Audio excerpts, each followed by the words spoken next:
Greetings, everybody, and welcome to a brief overview of Chapter 2, The Constitution. Just a few things to keep in mind as we continue on early here in the semester. Make sure to check out the clip for this week, American Government Crash Course, episodes 1 through 3. The link for this is in the syllabus. It is also right here. I also do post PDF versions of these weekly mini lectures, and hopefully that'll help you with taking notes or accessing links and all that kind of stuff. Each week, complete the weekly checklist that is available under Materials and Checklist to make sure that you're doing everything that you need to do to keep up with this class. You can start thinking about that first analysis paper, which is coming up in about 3 weeks or due in about 3 weeks. Take a look at the grading rubric carefully. Reach out to me with any questions, and I'm always happy to advise you. Again, for these, you can choose a news item that closely relates to concepts from recent reading, or you can select one of the assigned films for the class and use that as a topic of your analysis paper. Don't forget that every week we have a quiz that covers that week's learning outcomes. So focus on those, make sure that you understand what we're getting at there. And take that short quiz sometime between Friday and Sunday. It is timed. You have 15 minutes to take a 10-question quiz. These are not meant to be make or break. I drop the 2 lowest scores at the end of the semester, or if you miss one, obviously that would be one of the ones that I drop. This is just a way to make sure that you are following along with the reading and that you are achieving the weekly learning outcomes. Okay, well, speaking of learning outcomes for this week are, we will explain how the colonial experience prepared Americans for independence.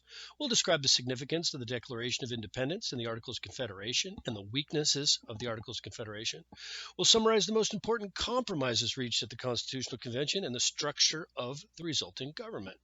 We'll analyze arguments in favor of and against adopting the Constitution and explain why the Bill of Rights was necessary to get the Constitution ratified. We'll summarize the process of amending the Constitution and the informal ways in which constitutional interpretation changes. All right, let's briefly go over the early colonial background in the United States. The first permanent settlement, 1607, was the Jamestown trading post. This was an economic enterprise. The goal here was to make money.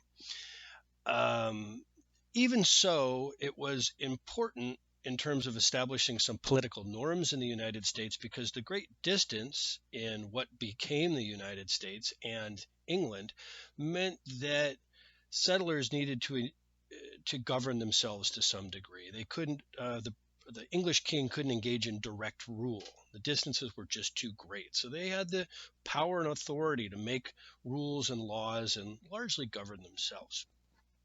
The other noteworthy early experience, obviously, is the experience of the separatists. Sometimes we refer to them as pilgrims. They sought to break from the Church of England that they thought was not conservative enough, established their own religious utopia in New England, in what became New England. What's noteworthy here is that the members, the males on the Mayflower, as they approached New England, as they approached Plymouth, they agreed to give up some of their liberties so that the remainder be protected. They signed a compact. They signed an agreement to create a degree of order and give up some liberty in terms of doing so. And so that's sort of the big significance of the Mayflower Compact. So again, there were similarities and there were differences between the Jamestown experience and the Plymouth experience. Jamestown, again, this is a money-making enterprise set up by the Virginia Company, ultimately under the authority of the King of England. But the king deferred and allowed the settlers to govern themselves out of practicality. But ultimately, the authority still remained with the English government. This is different than the Plymouth experience. These folks are off the grid. The separatists are doing their own thing. And so they agree on a compact to give up some of their individual liberties so that the remainder can be protected. This is the Mayflower Compact. This is a form of a social compact. Keep in mind, when I say they, we are talking about the white male separatists. So I don't want to make it sound like this was a democratic example as we would think of one in the contemporary environment. Okay, let's fast forward about 150 years. And you have 13 prosperous colonies in what became the United States. Of course, this prosperity is on the backs of enslaved African descendant people. It's arguable that you won't find freer people on earth than the white male citizens of these colonies. Much more prosperous, by the way, than the folks back in England.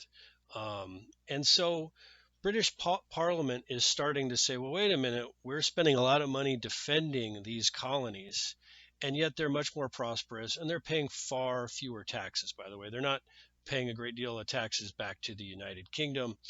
And so the idea is to kind of change that. And this also is the first time where the monarchy starts to treat the colonies kind of like as a single unit. And this also makes the folks in the colonies see themselves more as a unit, as opposed to Georgia being Georgia and Virginia being Virginia, and so on. And again, the major reason for this increase in taxation from the perspective of the British Parliament and the King was to pay off the debt that was incurred defending the colonies in the French and Indian Wars. Do spend time understanding the significance of these milestones. 1760, George III decides to raise revenue for the reasons I just mentioned, and that American colonists had paid very little taxes up to that point, which was one of the reasons for the great prosperity in the United States, what became the United States. As the British government starts to assert itself, there's a pushback on the part of the colonists, and the United Kingdom was dependent on the colonies to buy finished British goods because of the relative wealth and prosperity. So this is kind of this back and forth that we see. There's an attempt by the king, there's an attempt by Parliament to levy taxes on colonists, and there's a pushback. There is a retreat because of the economic importance of the colonies to the British government. But as we get into the 1770s, we see greater willingness of the British to engage in direct rule, to attempt to engage in direct rule, and closing Boston Harbor. The British Parliament passes the Coercive Acts. This is an attempt to end indirect rule, allowing the colonies to largely govern themselves and start to engage in much more direct rule. And this obviously is creating a response from colonial leaders, and the colonists are starting to see themselves in it together. Again, more milestones. The First Continental Congress, this is really about bringing grievances to the British government, trying to get things back to the good old days of largely self-rule, low taxation, and yet the British government providing defense and support of the colonies. Even during the Second Continental Congress, as fighting had broken out between colonist militia members and British troops, ultimately the goal was to maintain ties with the United Kingdom, but of course indirect as opposed to direct rule. So I'm not going to go through each of these. We'll explore some more, but make sure that you understand the importance of these milestones. Again, the goal of the First Continental Congress, where 12 of the 13 colonies met, except Georgia, was to restore the structure that colonists enjoyed before the British tried to assert direct control. And if, the Crown and Parliament had backed off, it's pretty unlikely the Declaration of Independence would ever have been issued. Second Continental Congress, as I mentioned before, fighting is breaking out between colonial militia members and British troops. But still, even as they appointed Washington the general commander-in-chief, the ultimate goal was to retain the previous relationship with with the British. The American Revolution, the revolutionary movement in what became the United States, was not taking place in a vacuum. This was taking place in a time in world history, in European history, where people were starting to question the relationship between rulers and the people and their subjects. What was the responsibility of kings and leaders? And so there are some important concepts that came out of the Enlightenment period. One is the concept of natural rights, that people have certain rights just because they're human. That might not seem particularly revolutionary today, but at the time, particularly from the perspective of a king, this was a revolutionary thing. I mean, if you were subject to the authority of a king, if you were a king's subject, you were their property. You were something that belonged to them. But the concept of natural rights challenged that, right? That people hold certain rights just because they're a person. They're human. And the idea that governments can't take away these rights. In fact, the idea that governments work for people as opposed to people working for the government. So Locke described these rights as life, liberty, and property. Jefferson largely plagiarized this and described them as these rights as life, liberty, and the pursuit of happiness, which has a nice ring to it. Now, of course, this is occurring at the very same time the Enlightenment thinkers like Jefferson had to kind of twist themselves in knots, because at the very same time they were making arguments that people had fundamental rights just because they were human beings. They were profiting off of the slave trade. They were profiting off of slave labor within the United States. And Jefferson dealt with this internally by blaming the British, by blaming King George for thrusting the institution of slavery on the colonies, and that people like Jefferson and other slave owners were also victims of this system that was perpetuated by the British. Another concept too that is suggested by Locke and is a product of the Enlightenment, and it relates to the Mayflower Compact, which is that in a society there's a general agreement between the people and the government. People on the individual level, just like with the Mayflower Compact, they agree to give up some of their liberties so that the remainder of those liberties are protected. So do spend time this week rethinking or reconsidering America's founding and its independence. We're raised with patriotic stories through grade school and our education.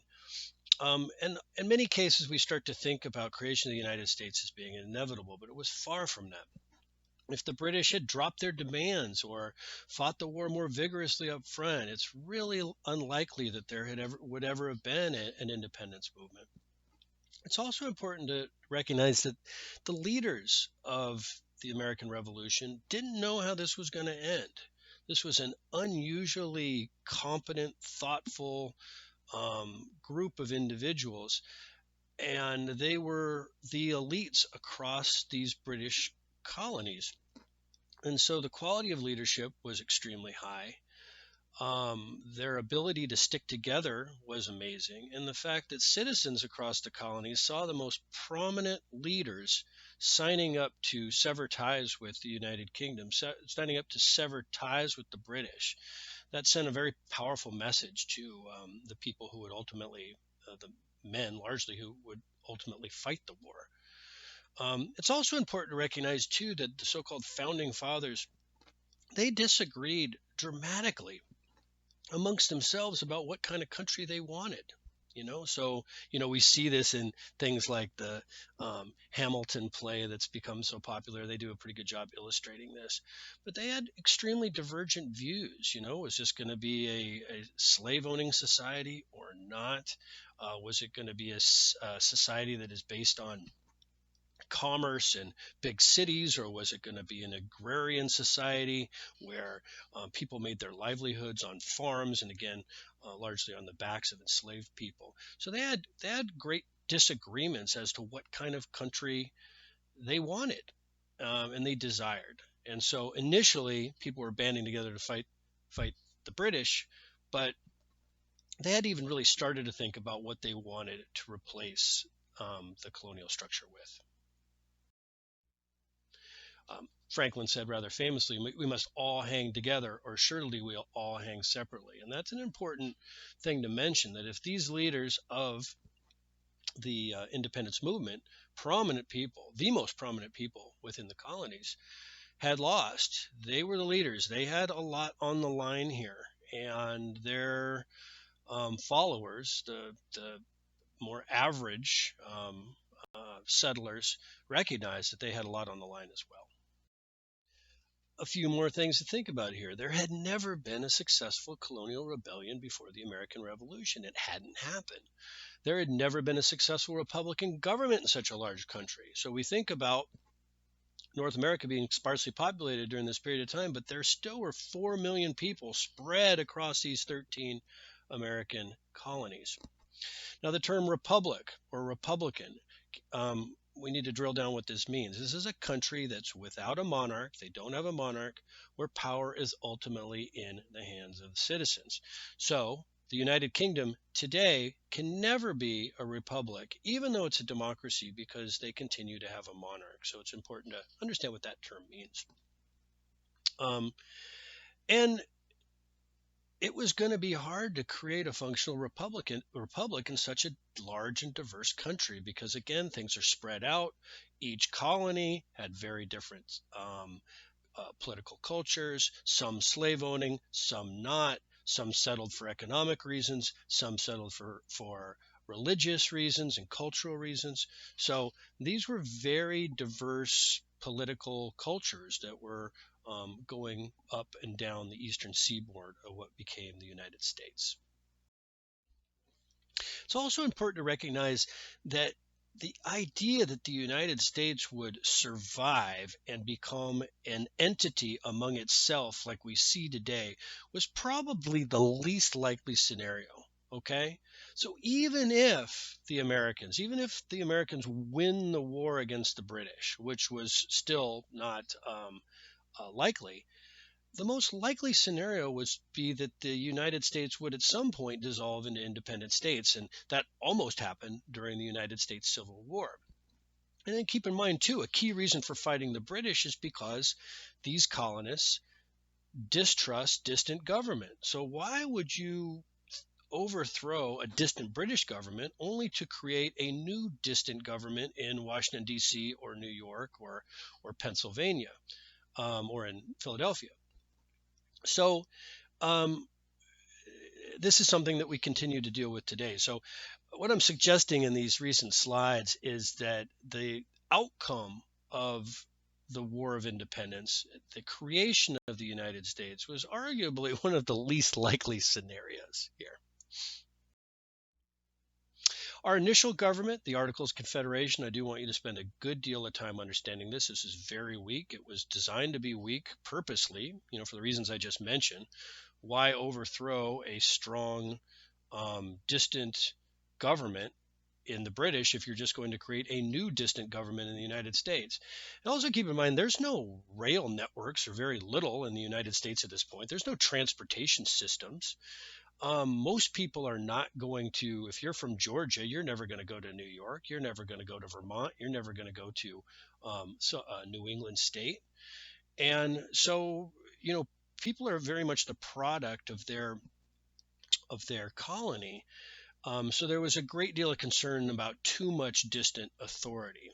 So much so that the initial structure of the United States, the Articles of Confederation, was doomed to failure because there just wasn't enough authority vested in the central government to provide to protect the United States and to provide some structure and order.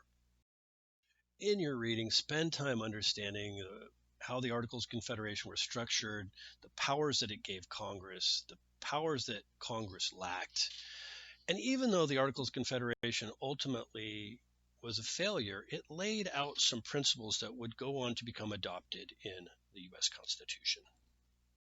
When you think about America's founding, think about it in two phases. Okay, you have 1776, the Declaration of Independence, the Revolutionary War, the creation of this very weak confederal government under the Articles of Confederation. This is the separation with Britain.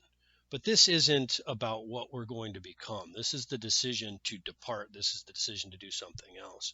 And it's not until the Constitutional Convention that we start to establish the institutions, the rights that are form the foundation of the United States Constitution and our systems of government today. So the Constitution was arguably more important in creating a nation than simply the decision to separate from the British. As you're reading about the Constitutional Convention, really think and analyze these really messy compromises that are necessary between states with large populations and those with small populations, slaveholding states and non-slaveholding states. Of course, under the Articles of Confederation, all the states were treated equally. And big states didn't like that. They wanted power based on population. Of course, small states didn't want to just be absorbed into this new United States. So this leads to the Great Compromise, two legislative houses. That's what bicameral means, two legislative houses. We have a Senate, which each state is treated equally, and we have a House of Representatives where each state is given a number of members of the House of Representatives based on their population. There's also arguably the ugliest part of the Constitution, the Three-Fifths Compromise. Slaveholding states wanted enslaved people counted as part of their population. Of course, they didn't want to give enslaved people the vote. Non-slave states did not want that. So ultimately, the compromise that comes out are that slaves are considered 3/5 of a person for determining representation in the House of Representatives. James Madison introduces the idea of separation of powers. That's why I refer to this as the Madisonian Model, that there would be three branches of government: legislative branch, power to make laws; judicial branch, power to judge the legality of laws; and the executive branch, the power to administer the laws. And with each of these branches, the ability to check each other. Also, there's the issue of how you're going to select the President of the United States. Ultimately, they decided on Electoral College. Each state would have a different amount of votes in the Electoral College, and that would be equal to their total amount of congressional representation. So in Minnesota, we've got 2 members of the Senate, like every other state. We have 8 members of the House. We have 10 votes in the Electoral College. Initially, electors in the Electoral College were able to be independent. They might have an election at the state level for president, but they could, exercise their independence and vote against how the people within their state selected to go. These electors were chosen by state legislators. Today, state laws require those electors to vote along with the outcome of the election in that state. So if Minnesota goes for a certain candidate, all 10 of those Electoral College votes must vote for that candidate for president. I've already discussed the Madisonian Model in my previous slide. You have a grid similar to this in your text. Spend some time looking at the different terms between the federal offices and consider the reasons for this. So in the House of Representatives, they're only elected for 2 terms. Initially, it was only the House of Representatives, one half of one branch of government, that was directly elected by the people. The Senate was chosen by state legislatures. The president was chosen by an electoral college. Judges are chosen by the president with confirmation in the Senate. So an important thing to think about, too, is that for all the discussion about democracy, the founding generation and the folks who drafted the Constitution were very skeptical about too much democracy, so much so that, like I said, you only have one half of one branch of government that is directly selected by voters. And again, we've explored checks and balances already, but in your reading, spend some time understanding how the presidency, the judiciary, and Congress have the power to check one another. Okay, so now we have a document, we have the Constitution, but it's far from certain at this point whether or not the states will accept this Constitution. And this is the process of ratification, getting 9 out of the 13 colonies to accept the Constitution and for the Constitution to take effect. The national debate that occurred was between the Federalist people who wanted this new, stronger federal government that's outlined in this new Constitution, and those who are opposed, the anti-Federalists. And the debate that occurred, the discussion that occurred, happened in many cases authored by elites through newspapers across the country. The Federalist Papers were the argument from the Federalist side, led by Hamilton, led by James Madison and John Jay. They together composed these arguments that are in favor of ratification of the Constitution. It becomes immediately clear that there's just too much concern about so much power being placed in the hands of this new federal government. There's going to be a demand to amend the document right away. And the first 10 amendments of the Constitution were those changes, which we also refer to as the Bill of Rights, which protects individual liberties and also the liberties of the states. It's adopted in 1791, and it's a compromise between Federalists and Anti-Federalists in order to get the Constitution ratified. I won't spend a lot of time with this. We're going to engage in discussion of the Bill of Rights, particularly when we talk about civil liberties in a couple of weeks. But spend some time familiarizing yourself with them and consider why it was so important that these changes were made right away in order to ratify the Constitution. Okay, amending the U.S. Constitution. It's really hard. It's only happened 27 times in American history. The typical way this occurs is a 2/3 vote in both chambers of Congress, the House and the Senate, and approval by 3/4 of the states through their legislatures. This has been the process for amending the Constitution in every situation except the repeal of prohibition. Please do spend some time familiarizing yourself with the amendments to the Constitution. Again, it's only happened 27 times in American history. And maybe a broader question you should consider is, do we make it too hard to amend the Constitution? Should we make it easier? And what are the implications of that? All right, to briefly sum up, the first British settlements in what became the United States were Jamestown, which was a trading post, and the settlement in Plymouth. The significance of that was the Mayflower Compact that they created, and this is the first formal government with the consent of the governed. So those who were among the separatist settlers agree to give up some of their liberties so that the remainder can be protected. The most revolutionary aspects of the Declaration of Independence were moored in the ideas of the Enlightenment, that people have natural rights to life, liberty, and the pursuit of happiness, which really was a revolutionary idea, especially from the perspective of monarchs. And that governments derive their power from the consent of the governed. So people don't work for governments, governments work for people, or at least that's the idea. It's also important to note, and I really tried to drill this down, that the outcome of the Revolutionary War was far from certain. In fact, the way it turned out, if you were a betting person, would have been likely the least likely scenario in terms of an enduring United States.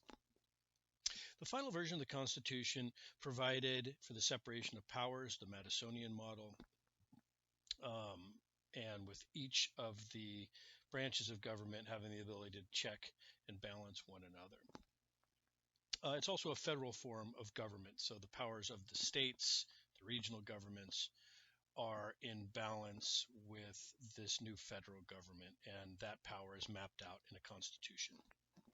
The Bill of Rights is the first 10 amendments to the Constitution. It includes those fundamental liberties and freedoms of religion, speech, assembly. Now, originally, the Bill of Rights was meant only to check the power of this new federal government, but over the course of American history, it has been incorporated to all levels of government, the state and local level too. And again, I want you to spend a little bit of time thinking about the amendment process to the Constitution. Is it too difficult? Is it too rigid? We've only had 27 amendments in American history. You make it too easy to amend the Constitution, ends up kind of being a mushy document. You make it too hard, it can't change with the times. So I do want you to spend a little bit of time thinking about that. And here are the guiding questions for the week, and I'm not going to go over them individually, but make sure that you read the grading rubric carefully and fully participate in discussion and participation, because it is worth 20% of your overall grade. Have a rockin' week. Please stop by during office hours on Zoom if you have any questions or concerns, or shoot me an email. Most of the class seems to be off to a great start, so let's just keep it going.